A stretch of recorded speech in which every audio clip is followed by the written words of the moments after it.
Hi friends, welcome to serials கொண்டாட்டம். நம்ம ஆடுகளம் சீரியலில் இப்போ என்ன இன்ட்ரெஸ்டிங்காக போயிட்டுருக்கு அப்படின்னா, தேவி சத்யாக்கே தெரியாமல் தான் அம்மா அப்பா வந்து வீட்டை விட்டு வெளியே அனுப்பிட்டாங்க. ஆனால் இந்த விஷயம் வந்து சத்யாவுக்கு தெரிய வந்து சத்யா எல்லா இடத்துலையும் தேடி அவங்க அம்மா அப்பா வந்து கிடைக்கவே இல்லை. இதில் ஒரு பெரிய ட்விஸ்ட் இருக்குது. அதனால் வீடியோ ஃபுல்லாக பாருங்கள். அப்போ தான் அந்த ட்விஸ்ட் என்ன அப்படிங்கிறது உங்களுக்கு தெரியும். அதுக்கு முன்னாடி நம்மளோட சேனல் நீங்கள் சப்ஸ்கிரைப் பண்ணாமல் பார்த்தீங்கன்னா சப்ஸ்கிரைப் பண்ணிக்கோங்க. கிட்ட இருக்கிற பெல் ஐக்கானை டச் பண்ணி ஆல்னு கொடுத்தீங்கன்னா நாங்கள் போட்டுற எல்லா வீடியோஸுமே உங்களுக்கு வந்துடும். வாங்க இப்போ நம்ம வீடியோக்குள்ளே போயிடலாம். தேவி வந்து அவங்க அம்மா அப்பா வந்து வீட்டை விட்டு சத்யாக்கே தெரியாமல் வெளியே அனுப்பிட்டாங்க. அடுத்த நாள் வந்து சத்யாவுக்கு இந்த விஷயம் வந்து தெரிய வந்தோடனே சத்யாவுக்கு என்ன பண்ணுறது ஏது பண்ணுறதுனே தெரியல. உடனே சத்யா வந்து யோசிக்கிறாங்க, ஒருவேளை நமக்கு தெரிஞ்ச நலனப்பா வீட்டில் இருப்பாங்களோ அம்மா அப்பா அப்படின்னு சொல்லிட்டு யோசிக்கிறாங்க. அங்கேயும் ஃபோன் பண்ணி கேட்குறாங்க. அங்கே வந்து அவங்க அம்மா அப்பா வரவே இல்லை அப்படிங்கிற மாதிரி சொல்லிடுறாங்க. அதுக்கப்புறம் சொந்த ஊரான கல்லடைக்குறிச்சிக்கே வந்து திரும்ப கால் பண்ணி கேட்குறாங்க. அங்கேயும் கேட்டதுக்கப்புறமா அம்மா அப்பா வரல அப்படிங்கிற விஷயம் தெரியுது. உடனே வந்து சத்யா யோசிக்கிறாங்க, சரி பக்கத்தில் இருக்க அம்மா வந்து கோயிலில் தான் இருப்பாங்க அப்படின்னு யோசிச்சுட்டு திரும்ப அங்கே போகிறாங்க. அப்போ தான் கோயிலுக்கு போகும்போது சில பேர் வந்து சத்யாவுக்கு எதிரில் வரும்போது அவங்க அம்மா அப்பாவோட ஃபோட்டோ காமிச்சு இப்படி ஒருத்தவங்களை நீங்கள் பார்த்தீங்களா அப்படின்னு சொல்லிட்டு கேட்குறாங்க. யாருமே பார்க்கல அப்படின்னு சொல்லிட்டு அந்த கோயிலேருந்து வந்தவங்க எல்லாருமே சொல்லிடுறாங்க. உடனே சத்யா கோயிலுக்கும் போகிறாங்க. அங்கே எல்லாரோட செருப்பையும் பார்க்குறாங்க. அம்மா அப்பாவோட செருப்பு இருக்குது அப்படின்னு பார்த்தா அங்கேயும் வந்து அந்த செருப்பே கிடையாது.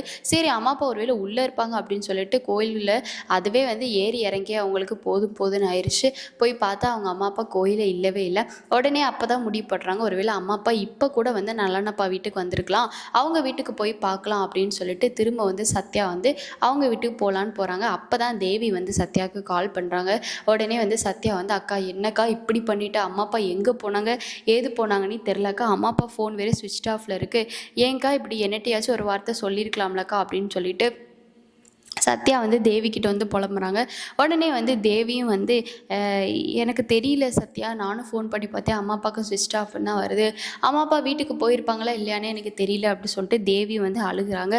உடனே சத்யா வந்து, அழாதக்கா, நீ ஏங்க்கா அழுகிற, அம்மா அப்பாவை அதெல்லாம் கண்டுபிடிச்சிடலாம், அம்மா அப்பா வந்து இங்கே தான் எங்கேயாச்சும் போயிருப்பாங்க, நீ எதுவும் பயப்படாதக்கா அப்படின்னு சொல்லிட்டு தேவிக்கு வந்து சத்யா வந்து ஆறுதலை சொல்லிட்டு அதுக்கப்புறம் சரி அம்மா அப்பாவை கண்டுபிடிக்கிற முயற்சியில் வந்து நலனப்பா அப்படின்னு சொன்னாங்களே அந்த நலனப்பா வீட்டுக்கு போயிட்டு பார்க்குறாங்க.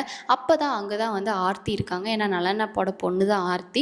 ஸோ ஆர்த்தியை பார்த்ததுக்கப்புறமா ஆர்த்தி வந்து, அக்கா என்னக்கா வீட்டுக்கே வந்துட்டேன் அப்படின்னு சொன்னோடனே, ஆமாம் ஆர்த்தி, இந்த மாதிரி அம்மா அப்பா உன்ட்ட ஃபோனில் பேசிட்டு வச்சேன்ல, அதுக்கப்புறம் அம்மா அப்பா இங்கே வந்திருப்பாங்களோன்னு எனக்கு டவுட் இருந்துச்சு, அதான் நேர்லேயே போய் பார்த்துடலான்னு வந்தேன் ஆர்த்தி அப்படின்னு சொல்லவும் ஆர்த்தி, சரிக்கா உட்காருக்கா, நான் உனக்கு காஃபி போட்டு தரேன், அம்மா அப்பா வேறு எங்கே போயிட போகிறாங்க, நம்ம தொடர்ந்து முயற்சி பண்ணலாம், அதெல்லாம் கண்டிப்பாக கிடச்சிருவாங்க அப்படின்னு சொன்னோடனே, இல்லை ஆர்த்தி எனக்கு ரொம்ப பயமாக இருக்குது, அவங்க நைட் நேரத்தில் போனாங்க, இந்த ஊரில் அவங்களுக்கு யாரையுமே தெரியாது, யாரு கூட அவங்க பேசினது கூட கிடையாது, இப்போ நடு ரோட்டில் நிற்கிறாங்களா இல்லை வேறு எங்கேயாச்சும் போயிருப்பாங்களான்னு கூட என்னால் கெஸ் பண்ண முடியல ஆர்த்தி அப்படி சொல்லிட்டு சொன்னோடனே ஆர்த்தி வந்து, சரிக்கா நீங்கள் ஏங்க கவலைப்படுறீங்க, ஒன்றும் இல்லைக்கா, அம்மா அப்பா கிடச்சிருவாங்க, அவங்களே கொஞ்சம் நேரம் கழிச்சு உங்களுக்கு கால் பண்ணுவாங்க, நீங்கள் பதறாமல் இருங்க அப்படி சொல்லிட்டு ஆர்த்தி வந்து சத்யாவுக்கு வந்து தைரியம் கொடுக்குறாங்க.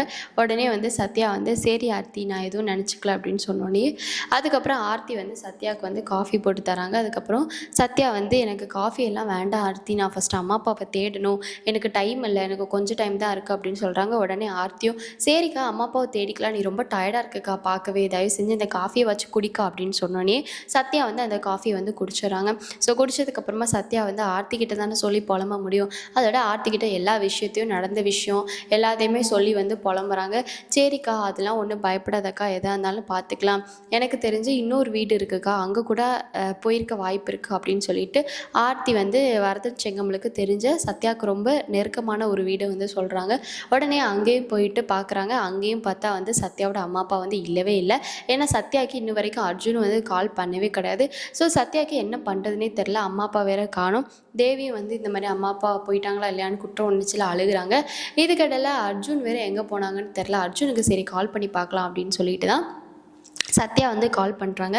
கால் பண்ணதுக்கு அப்புறமா தான் வந்து அர்ஜுன் வந்து காலை ஃபஸ்ட் 2 வாட்டி அட்டன் பண்ணவே இல்லை, சத்யா அடிக்கிறாங்க அப்படின்னு சொல்லிட்டு உடனே வந்து திரும்பியும் 3ஆவதாக வந்து அந்த காரில் இருந்த வரதன் செங்கமலன் தான், என்னப்பா ஃபோன் அடிச்சுக்கிட்டே இருக்குது, கால் எடுக்கவே மாட்டேங்கிறீங்க அப்படின்னு கேட்டோன்னே, இந்தா இருங்கம்மா எடுக்கிறேன் அப்படின்னு சொல்லிட்டு அப்போ தான் வந்து சத்யா அடிக்கவும் திரும்ப கால் அட்டன் பண்ணிட்டு சொல்லு அப்படின்னு சொல்லிட்டு சொல்கிறாங்க. உடனே சத்யா, ஐயோ அர்ஜுன் உங்களுக்கு ஒரு விஷயத்தை சொல்லணும் அர்ஜுன், அம்மா அப்பா வந்து நைட்டாக தேவி வந்து எங்கேயோ அமுச்சு வச்சுட்டா அர்ஜுன், நீங்கள் எங்கேயாச்சும் பார்த்தீங்களா, அம்மா அப்பாவே காணோம் அர்ஜுன். ஊருக்கு போயிட்டு ஊரில் கால் பண்ணி கேட்டாலும் ஊரில் அம்மா அப்பா வரலன்னு சொல்கிறாங்க.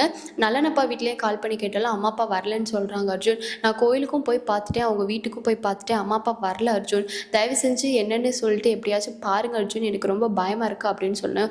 ஏய் இப்போ ஏன் நீ பயந்துட்டுருக்கே, ஒன்றும் இல்லை, அம்மா அப்பா என் கூட தான் இருக்காங்க அப்படின்னு சொல்லிடுறாங்க. உடனே சத்யாவுக்கு வந்து பெரிய ஷாக். என்னது உங்கள் கூட இருக்காங்களா, எப்படி அப்படின்னு சொன்னோடனே, இல்லை இந்த மாதிரி வந்து ரோட்டில் நான் வந்துட்டு இருந்தேன், அப்போ வந்து நின்றுட்டு இருந்தாங்க, எனக்கு மனசு கேட்கல, உனக்காக ஒன்றும் நான் வந்து கூட்டிகிட்டு போகல, எனக்கும் ஒரு மனிதாபிமானம் இருக்குல்ல, அதனால தான் வந்து என்ன பண்ணேன், எனக்கு மனசு கேட்கல, அதான் அவங்கள காரில் செக்கப்புக்காக இப்போ கூட்டிகிட்டு போயிட்டுருக்கேன் அப்படின்னு சொல்லவும் சத்யாவுக்கு வந்து ரொம்ப சந்தோஷம். சரி ஊருக்கு போகிறதான் போகிறாங்க, செக்கப்புக்காக தானே நம்ம இருக்க வச்சோம், அந்த செக்கப்பை முடிச்சிட்டா நல்லா இருக்குமே அப்படின்னு சொல்லிட்டு, நல்லது தான் அர்ஜுன் பண்ணியிருக்கீங்க நீங்கள், உங்களுக்கு ரொம்ப தேங்க்ஸ் அர்ஜுன், எந்த ஹாஸ்பிட்டல்னு சொல்லுங்கள், நானும் அம்மா அப்பா பார்க்க வரேன் அப்படின்னு சொல்லிடுறாங்க. உடனே அர்ஜுனும் அந்த ஹாஸ்பிட்டல் நேமை சொல்லிவிட்டு ஃபோனை வச்சிடறாங்க. வச்சதுக்கப்புறமா தான் சத்யா வந்து திரும்ப வீட்டுக்கு போகிறாங்க. வேகமாக வீட்டுக்கு போனோடனே அப்பைன்னு பார்த்து இந்த ஸ்ருதி வந்து சத்யா கிட்ட வம்பளுக்கிறதுக்காகவே வராங்க. வந்துட்டு, ஏய் சத்யா, என்ன ரொம்ப வந்து அவசரமாக இருந்துகிட்ருக்கேன், என்ன அக்காவும் தங்கச்சி இன்னும் பெரிய பிளானாக போட்டுறீங்களா அப்படி சொல்லி கேட்டோன்னே, ஏய் வாயை மூடு, உனக்கெலாம் ஒன்றும் பதில் சொல்லணும்னு அவசியம் கிடையாது, நான் எங்கே போகிறேன் என்ன பண்ணுறேன்னு உனக்கு ஏன் சொல்லணும், நீயே என்னை வேக பார்த்துட்ருக்கேன், உனக்கெலாம் அவ்வளோ சீன்லாம் கிடையாது, முதல்ல தள்ளிப்போ அப்படின்னு சொல்லிட்டு சத்யா வந்து சொல்லிவிட்டு ஸ்ருதியை சொல்லிட்டு வந்து போயிடுறாங்க. ஸோ போனதுக்கப்புறமா சத்யா வந்து ரெடி ஆகிறாங்க ஹாஸ்பிட்டலுக்கு போக. ரெடி ஆகும்போது தான் தேவி திரும்ப வராங்க. வந்ததுக்கப்புறமா சத்யா வந்து தேவிட்ட, அக்கா நீ வந்து பத்திரமா இங்கே இருந்துக்கோக்கா, நான் வந்து ஹாஸ்பிட்டலுக்கு போகிறேன், அம்மா அப்பாவை வந்து அர்ஜுன் தான் வந்து ஹாஸ்பிட்டலுக்கு கூட்டிகிட்டு போயிருக்காங்களா அப்படின்னு சொன்னோடனே தேவிக்கு வந்து பெரிய ஷாக் ஆயிடுச்சு. ஐயோ ஹாஸ்பிட்டலுக்கு அர்ஜுன் கூட்டிகிட்டு போயிருக்கான்னா திரும்ப இங்கே கூட்டிகிட்டு வந்துடுவாரோ அப்படின்னு சொல்லிட்டு செம்ம ஷாக்கில் தேவி, ஏய் ஓகே அம்மா அப்பாவை அர்ஜுன் கூப்பிட்டு போயிருக்கான்னா எனக்கு ரொம்ப சந்தோஷம்தான், ஆனால் அப்படியே அம்மா அப்பாவை ஊருக்கு அமுச்சு விட்ற சொல்லிடு அப்படின்னு சொன்னோடனே தேவி வந்து சத்யா கிட்ட சொல்லிடுறாங்க. சத்யா உடனே, சரிக்கா உனக்கு என்ன பொறுத்தளவில் அம்மா அப்பா ஊருக்கு போனோம் அவ்வளோதானே, நான் அமுச்சு விட்டுறேன், இங்கே தயவு செஞ்சு நான் கூட்டிகிட்டு வர மாட்டேன், இது ஏன் மேலே சத்தியம் அப்படின்னு சொல்லிட்டு சத்யா வந்து தேவிக்கு வந்து சத்தியம் பண்ணிவிட்டு, உன் வாழ்க்கையிலையும் எந்த பிரச்சனையும் வராதுக்கா, என்னாலேயோ அம்மா அப்பானாலையும், இதுவும் என் அம்மா அப்பா மேலே சத்தியம் அப்படின்னு சொல்லிட்டு சத்யா வந்து தேவிக்கிட்டே வந்து கோவப்பட்டுட்டு வந்து போயிடுறாங்க. ஏன்னா வந்து தேவி அம்மா அப்பா வெளியே போகணும்னு சொல்கிறாங்க. ஆனால் அதுக்கு பின்னாடி இருக்க பிரச்சனை என்ன அப்படிங்கிறது தேவிக்கு இவ்வளோ தூரம் தெரியவே தெரியாது. ஆனால் அது தெரியாமல் வச்சுக்கிறது சத்யா தானே. ஸோ வந்து சத்யாவை தான் அதில் சொல்லணும். இந்த சீரியல் உங்களுக்கு சத்யாவை ரொம்ப பிடிச்சிச்சுன்னா சத்யா சூப்பர் அப்படின்னு சொல்லிட்டு கமெண்ட் பண்ணி விடுங்க. அதுக்கப்புறம் நம்ம தேவியும் பற்றி சத்யா பற்றி நீங்கள் என்ன நினைக்கிறீங்கன்னு நினச்சிங்கன்னா கமெண்ட் பண்ணி விடுங்க. அர்ஜுன் வந்து தேவியோட அம்மா அப்பா வந்து இந்த மாதிரி கூட்டிகிட்டு போய் செக்கப்புக்கு கூட்டிகிட்டு போகிறது உங்களுக்கு பிடிச்சிருந்துச்சுன்னா வந்து இந்த வீடியோவை கண்டிப்பாக வந்து லைக் பண்ணிக்கோங்க. ஸோ அதுக்கப்புறமா வந்து சத்யா வந்து ஹாஸ்பிட்டலுக்கு கிளம்பி போகிறாங்க. அப்போ தான் அவங்க அம்மா அப்பா பார்த்தோன்னே அவங்க அம்மா அப்பாவுக்கும் சத்யாவை பார்த்து செம்ம ஷாக்கு, சத்யாவுக்கும் வந்து அவங்க அம்மா அப்பா பார்த்து செம்ம ஷாக்கு. என்னடா சத்யாவுக்கு தெரியாமலே வந்துமே சத்யா வந்து நல்லா பிடிச்சி கத்த போகிறா அப்படின்னு சொல்லிட்டு ஷாக்லேயே வந்து யோசிச்சுட்ருக்காங்க. ஸோ இதுக்கப்புறம் என்ன ஆக போகுது அப்படின்னு உங்களுக்கு தெரிஞ்சிச்சுன்னா வந்து கமெண்ட்ஸ் மூலமாக கண்டிப்பாக வந்து உங்கள் கமெண்ட்ஸை வந்து ஷேர் பண்ணுங்கள். ஸோ இந்த சீரியல் வந்து ரொம்ப விறுவிறுப்பாகவே போயிட்டுருக்கு அப்படின்னு நான் நினைக்கிறேன். நீங்களும் நினச்சிங்கன்னா ஆமாம் அப்படின்னு சொல்லுங்கள். அதுக்கப்புறம் சரி என்ன ஆக போகுது அப்படிங்கிறத நம்ம நெக்ஸ்ட் வீடியோவில் பார்க்கலாம். இந்த வீடியோ பிடிச்சிச்சுன்னா கண்டிப்பாக லைக் பண்ணுங்கள். டடா.